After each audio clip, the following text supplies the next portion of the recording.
Good morning and welcome to Farm Factor on Ag AM in Kansas. I'm your host, Conrad Cabas.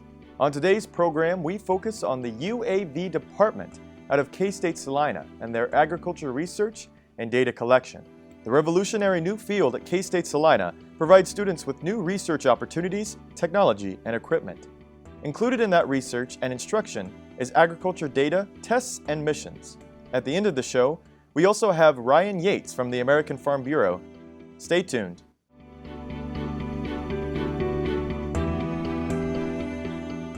Closed captioning brought to you by Kansas Soybean Commission, the Soybean Checkoff Progress, powered by Kansas farmers. This segment is brought to you by Kansas Wheat. Learn more at rediscoverwheat.org. Welcome back to Farm Factor. I'm Conrad Cabas. Recently, Farm Factor visited and interviewed with directors and researchers at K-State Salina's Unmanned Aerial Vehicle Department, which uses a hands-on approach to learning and giving students the necessary skills to safely operate and manage a diverse fleet of unmanned aircrafts, which could also be used in agriculture, both proprietary and commercially available. Take a look. Here at K-State Salina, we offer a degree in unmanned aircraft systems, and there's actually two degrees that we offer now. One is more operations focused for pilots of unmanned aircraft systems. That one we've had for a few years now, and then the other one that we're rolling out this fall, just starting next week, and we're excited about, is a degree in engineering technology related to unmanned aircraft systems as well. So for students, that means that we're developing skill sets in them in our operator training program that involve teaching them how to fly multi-rotors and fixed-wing platforms for various types of applications using this technology. And then on the engineering technology degree, it'll be a little bit more focused on the specific engineering disciplines such as developing and integrating sensors and payloads. Unmanned aircraft systems are multifaceted machines with many working parts and a variety of flying factors, and the education Kansas State students are receiving are pioneering the way for the UAS field. The program is relatively new. We've had graduates for just a couple of years now. While we've had really high success in job placement following graduation, one of the things that we're really focusing on is creating additional opportunities for students to get jobs right here in the state of Kansas. And those specific opportunities are really coming to light in terms of agronomy, agricultural precision ag type applications, and industrial inspections is really what we anticipate there being a demand for in the near term. Along with UAS education, the program also includes manned aviation, avionics, aircraft maintenance, and engineering technology. Agriculture research in these fields are being developed at K-State Salina. To me, the most exciting thing is the fact that we've come a long way. We are really, I consider ourselves to be pioneers and leaders nationally in this industry, but there's so much more opportunity ahead of us that it's really exciting and rewarding. And this is the place to be for educational opportunities in unmanned aircraft systems.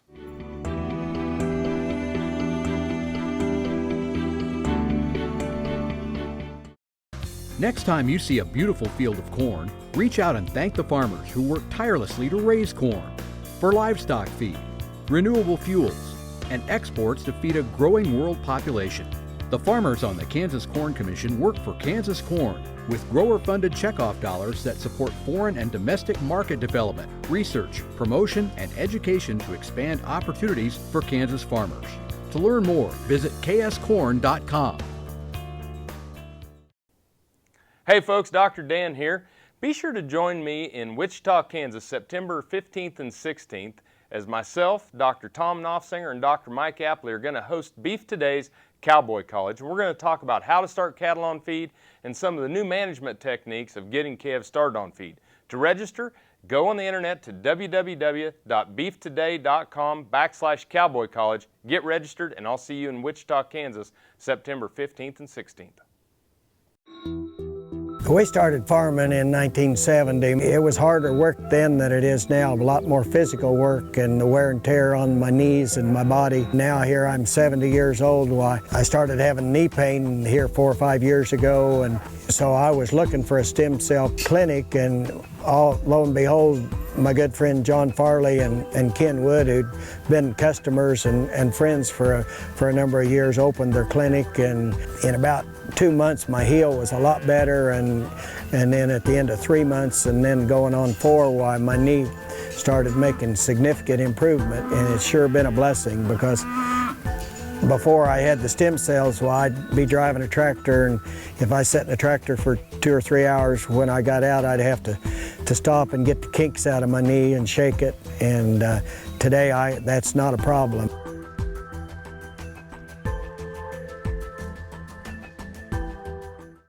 Watch Ag AM in Kansas online at agaminkansas.com.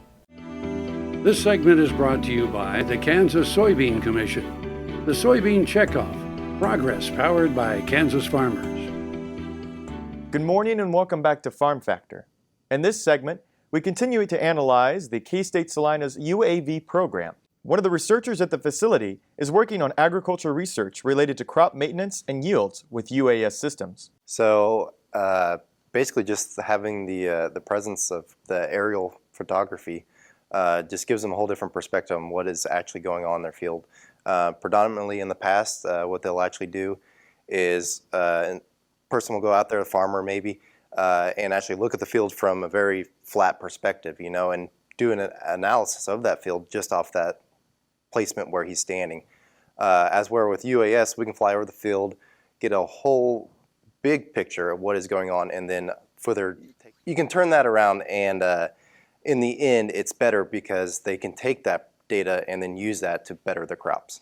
The researchers at K-State Salina primarily work with crop research in relation to UAS systems, and livestock research with UAS systems is also being studied. We're definitely in the growing season. We're kind of towards the latter part of the growing season, but the last several months we've been extremely busy, from wheat right into corn, milo, but cattle is something that we have worked a little bit in the past, primarily dealing with what they're eating out of the bunks. So whether that is healthy stuff in there, whether they're cleaning it out 100%, what is being left over after that point. And then also with cattle, we have done some infrared testing to see if we can identify different heats off of different cows, and then bring those in to see if they have a temperature. If a producer was actually going to use one of these themselves, they would, just like us, they'd have to build a flight plan.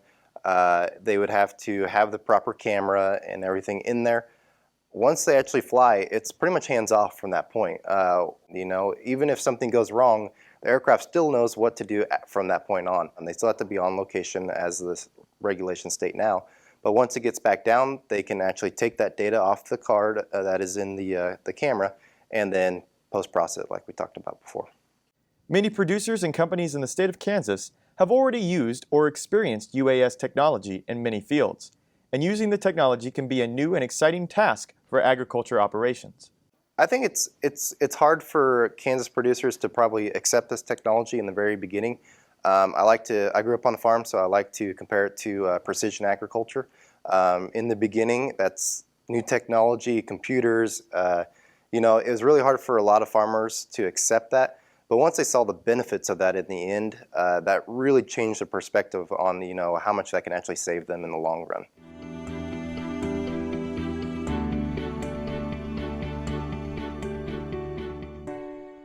Now another gardening tip with Annette Jackson. Fall is a great time to plant trees, shrubs, and perennials. Root development this fall means more growth with less watering next year. For faster root growth, always use Fertilome Root Stimulator. It is the only stimulator which contains IBA rooting hormone. Use Fertilome tree and shrub food after the plant has been planted for a month. Save 25% now on Jackson's homegrown hardy perennials. Let Jackson's friendly staff help you select the best plants for your landscape. This is the Kansas Soybean Update. It's brought to you by the Kansas Soybean Commission. The Soybean Checkoff, Progress powered by Kansas farmers. Dan Bigham, a farmer from Grantville, Kansas, is joining us. And Dan, you're a part of the Emerging Leaders Academy. And for those who may not be familiar with ELA, what is this all about? What they try to do is take young producers from around the state, kind of get them involved in some programs around the state that the Soybean Association and Commission's involved in. The first part of the deal is we just kind of explain what the soybean checkoff's about and the association and their different responsibilities. So you kind of know what each corporation is doing with your checkoff money and that sort of thing. We have leadership training as well as part of the phase one. We go over some leadership aspects, and if you so choose to get involved in the Kansas Soybean Association or any other agriculture advocacy organizations, how you can get involved and how you might help out your community that way. And recently, phase 2 was complete of the Emerging Leaders Academy. That's correct. What did that entail? We traveled around the state, went to different things that use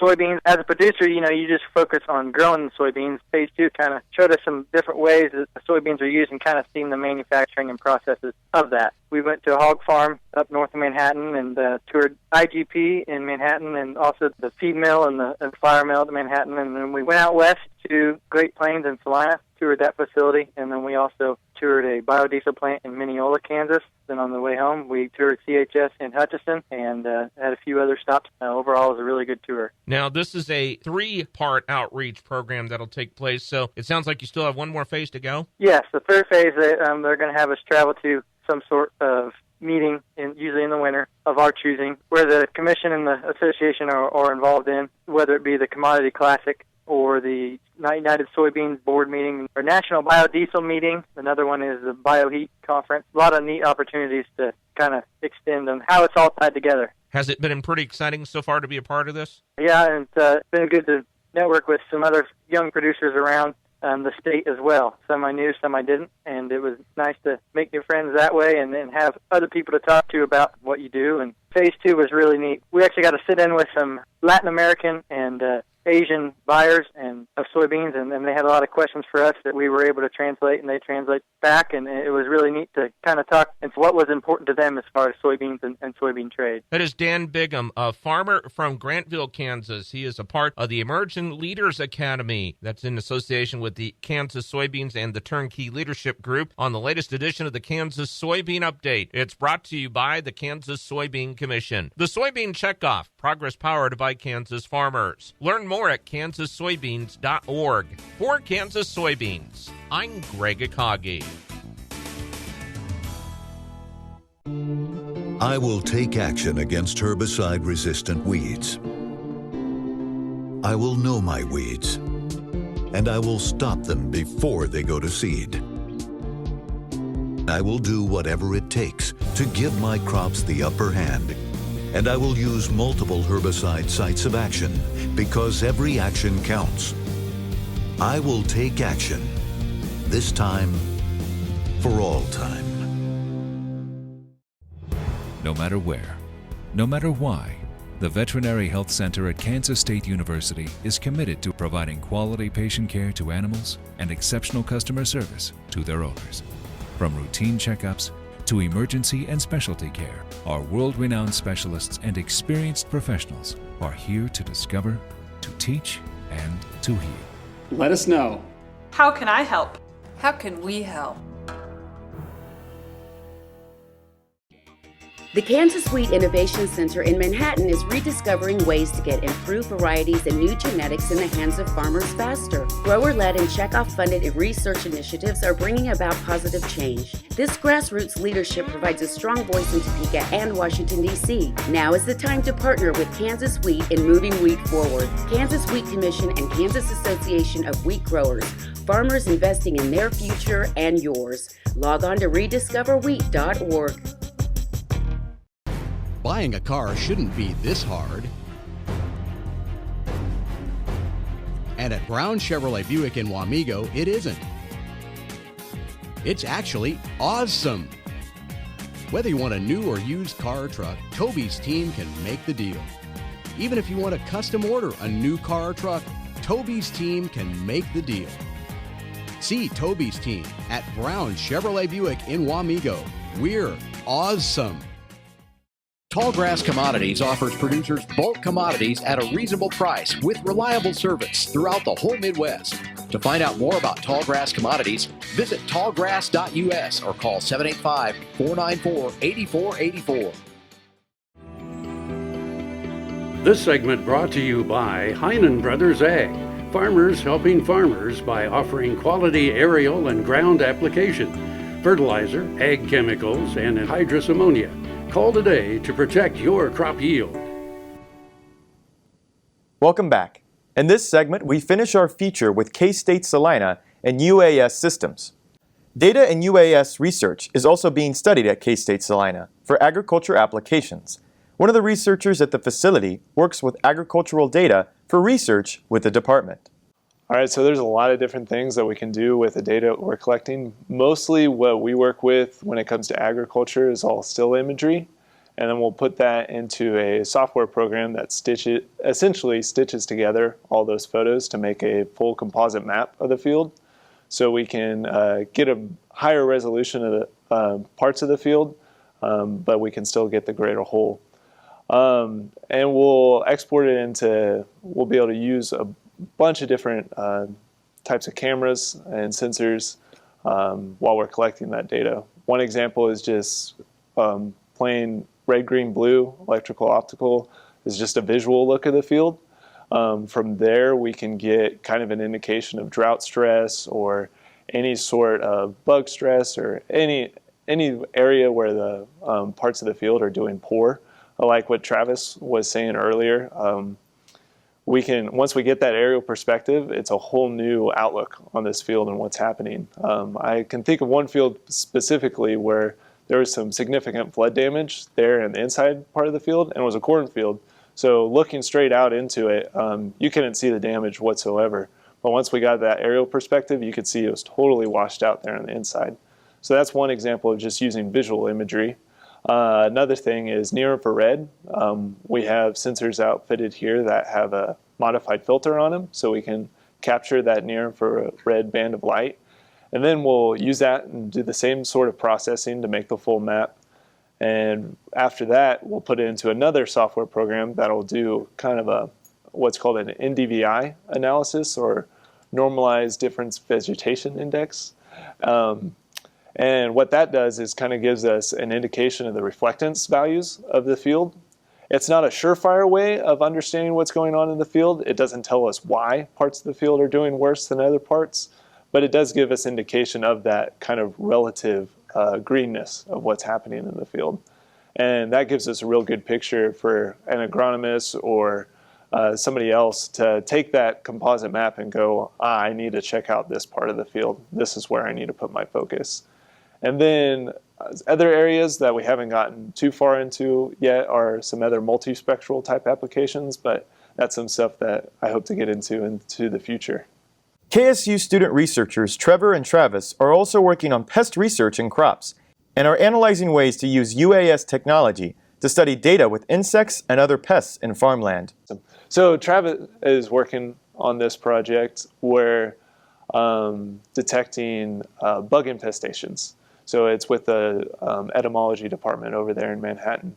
And he's actually developing a system where we can use that composite imagery to identify problem areas of the field, and then even potentially attach this tool onto one of our multi-rotor aircraft like you see in this picture.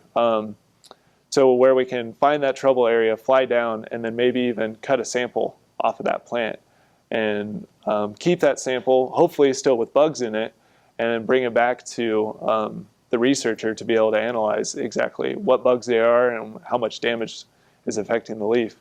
That would be incredible because that would eliminate having to walk all the way out maybe in the middle of this field, which takes time and effort, and it'd just be much more efficient to use an unmanned aircraft to do that. After the break, we feature a story with the American Farm Bureau and the Endangered Species Act. Stay tuned.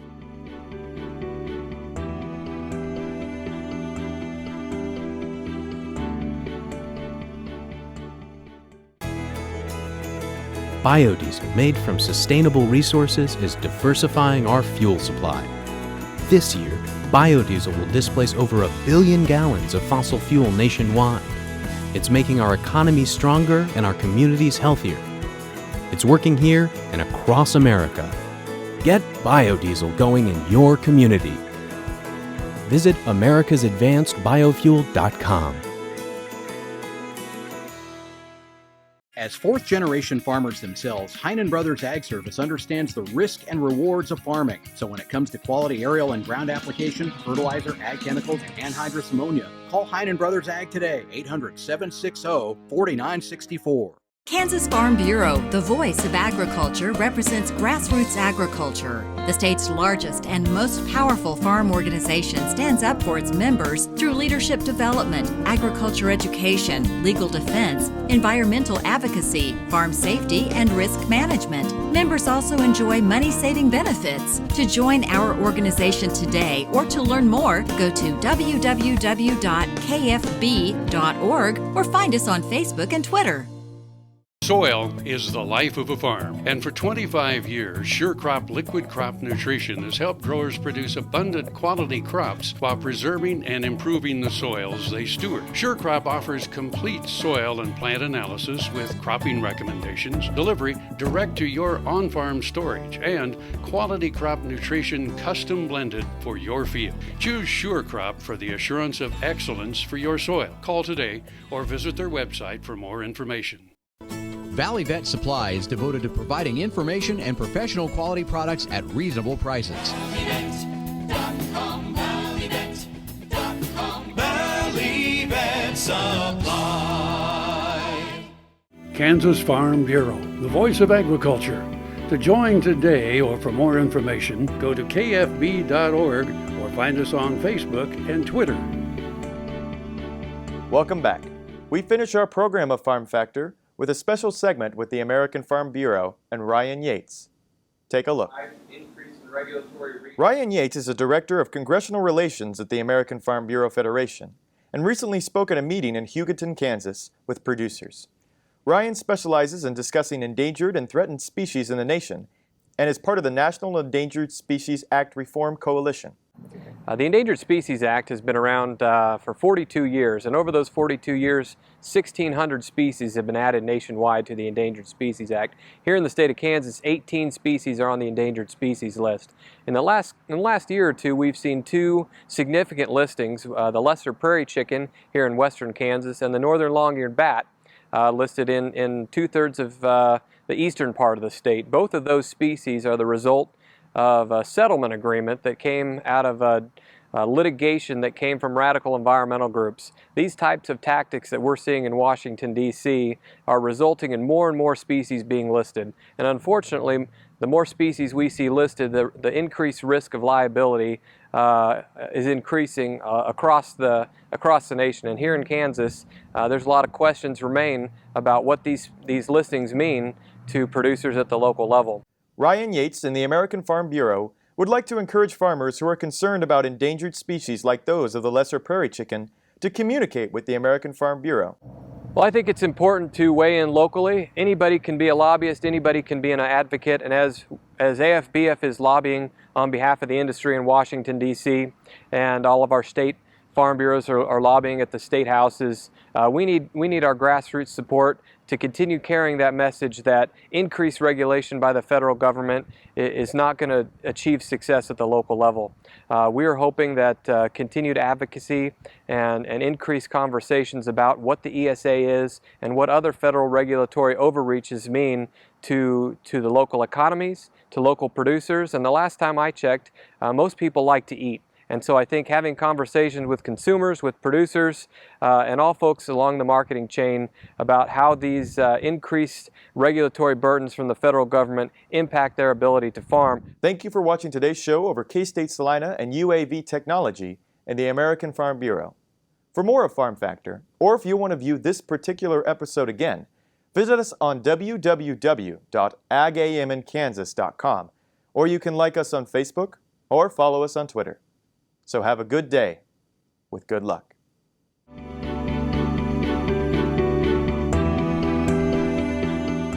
Closed captioning brought to you by Kansas Soybean Commission, The Soybean Checkoff, Progress, powered by Kansas farmers.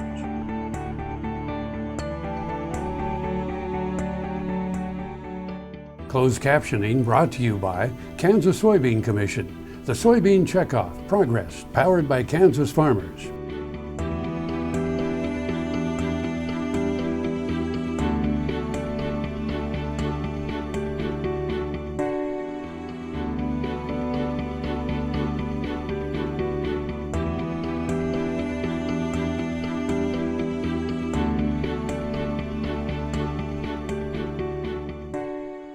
To see this show and past episodes of Ag AM in Kansas, go online to agamandkansas.com.